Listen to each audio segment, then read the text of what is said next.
row to your left. How you doing? Good. How about you, TJ? Good morning. You obviously were recruited by FSU out of high school, had pre-existing relationships, especially with Coach Norvell at the end there.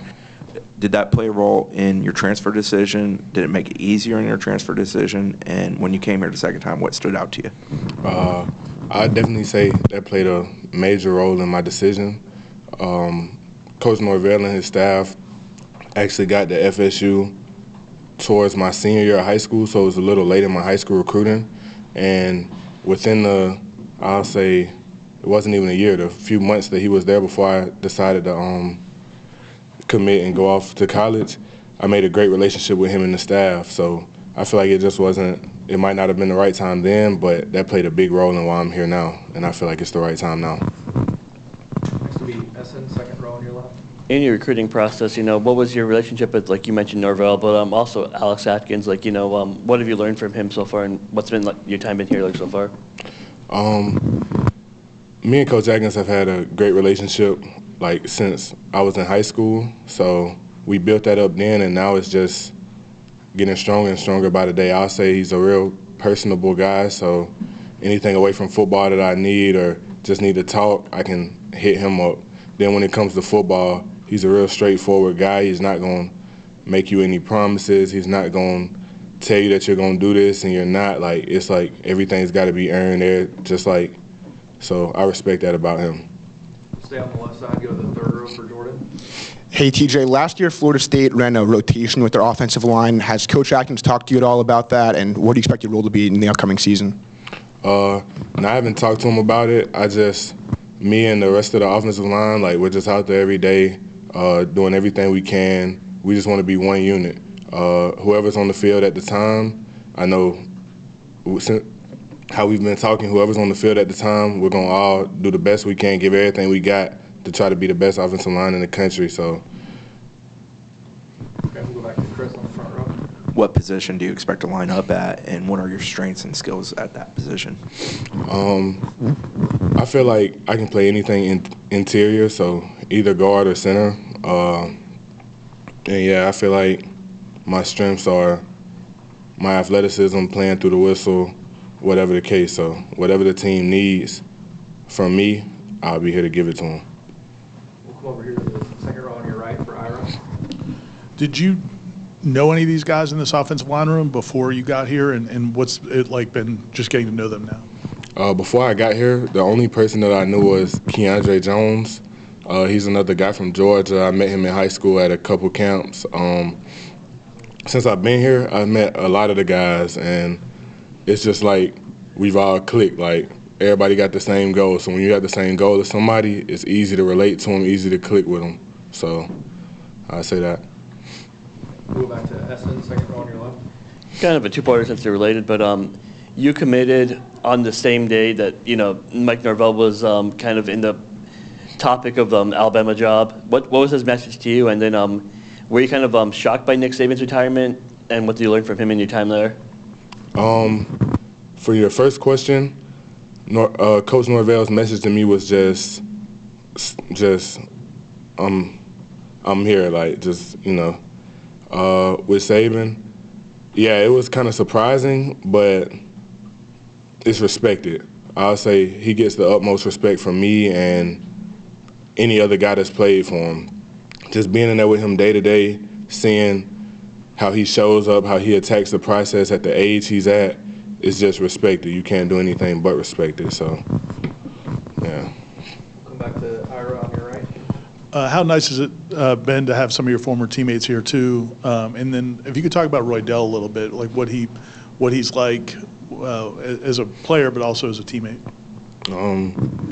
It's nice having other guys from Alabama here. Just when I came down on my visit, Earl Little was down here as well on his visit, so we kind of talked about going ahead and doing it. So we was really the first two down here, and then we started trying to get everybody else, just add pieces to the puzzle. And the guys that are here from Alabama, they're all great. Malik, Sean, Earl, Roydell. Everybody's great on and off the field. That's a big thing about Florida State is how you are off the field. And with that being said, Roydell's a great person off the field. He's a guy, no matter what he's going through, how he's feeling, how your day is, how his day's going, he's going to put a smile on your face. When he walks in that building, he's going to have a smile on his face, whether it's his best day or his worst day, and it's contagious. We'll go to Aslan in the back right corner. TJ, what were some of the things when you were 18 years old coming out of high school you were looking at when it came to committing to a college, and how much of that has changed this time around and what you were looking for this time? I'll say it's pretty much still the same thing, like looking for something real. You don't want, I'm going to say me personally, I'm not looking for anything that's in recruiting. You're getting the big head, you're getting told this, that, just hyped up. And then obviously when you get to college, it's going to be something different. Just something real, somewhere you know you're going to have to go and work to earn your spot, nothing given. Because when you earn it, it's a lot better than when it's given. So I'll say it's the same thing, and I get the same vibe here.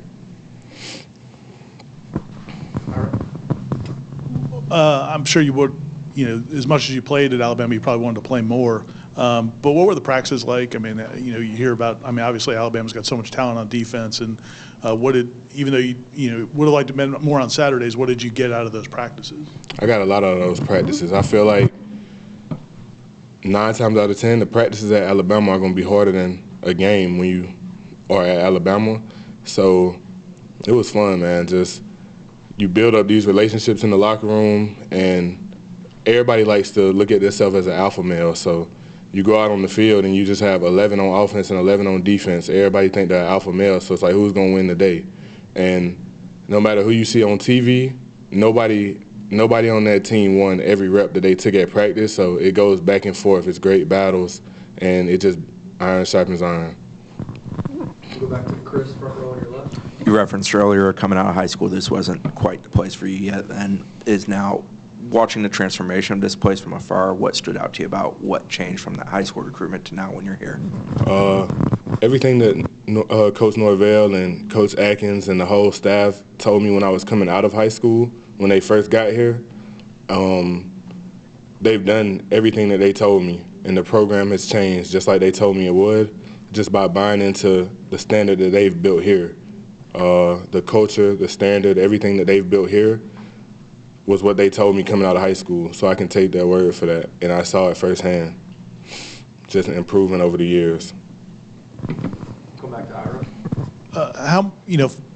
How much did, when you were looking at other schools, how much did the chances to get back to a playoff, to maybe win a national championship, how much of a factor was that in your decision? That was a big thing too. That's another reason I chose Florida State. I believe I want to get to the playoffs. I want to win a national championship, and I believe this is a place that I can do it. And we can do it. Just knowing the guys in the locker room. We'll go back to Aslan in the corner. We've been out there and we've seen a little bit of tour of duty. I know you've been through a little bit of tour of duty. Can you kind of let us know what this off-season conditioning workout's been like for you, and maybe compare it to how it was in Tuscaloosa? I feel like it's about the same. Just off-season workout is going to be a grind anywhere you go, especially a program like here or Alabama, 2 programs with a rich history and great programs at the moment. The off-season is where it's made, where it's built up. So tour of duty, I feel like it's a grind. It's tough, but it's needed. Like when you get into the 4th quarter of a conference game, you dig back to your roots, which is going to be tour of duty. You think, I was working harder than them this off-season. They didn't do what I did. You know what I mean? So. Go Jordan, third row on your left. TJ, can you talk a little bit about the offensive scheme that Coach Norvell runs here and how they utilize counter? I feel like one of my strong suits, like I said, is my athleticism, and we run a lot of counter. Counter gets you moving, pulling, sometimes even in space, and that's what I love to do. And the way that they run counter here is amazing. I've probably never seen counter hit so many times in my life just watching film, so I'm excited for that. We'll come back to Ira on your right. Coach Atkins, you talked a little bit about him. His personality, I know he likes to have fun, but he also is hard on guys, but he'll kind of give guys a hard time and be blunt with them. Did it take any time to kind of get used to that, or how quickly did you? Nah, like I told you, he's never switched up how he was. He's going to be him regardless. So the same Coach Atkins right now is the same one that started recruiting me when I was a senior in high school. So I'm used to it. I knew how he was, and, like, that's respected because it's him. It's not him putting on while you're getting recruited, and once you sign the papers, he completely switches up. He's going, whatever he gives you while you're getting recruited, that's exactly what you're going to get when you get here. So you can respect that as a man. Anything else? All right, thanks, TJ. All right, no problem.